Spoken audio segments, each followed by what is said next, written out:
actually just want to start. Priti Patel, your racist policies are killing people. Your plans to send people seeking asylum to Rwanda are inhumane, they're inhumane and are going to ruin people's lives. And I actually just want to start. Priti Patel, your racist policies are killing people.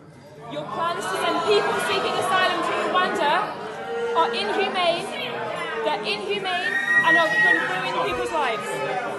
Priti Patel, as a young person who wants to live in a fair and compassionate society, we are disgusted by your treatment of refugees in the UK.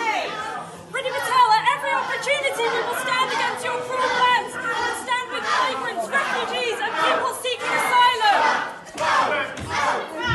We want to live in a just and fair society that cares and respects about people wherever they come from.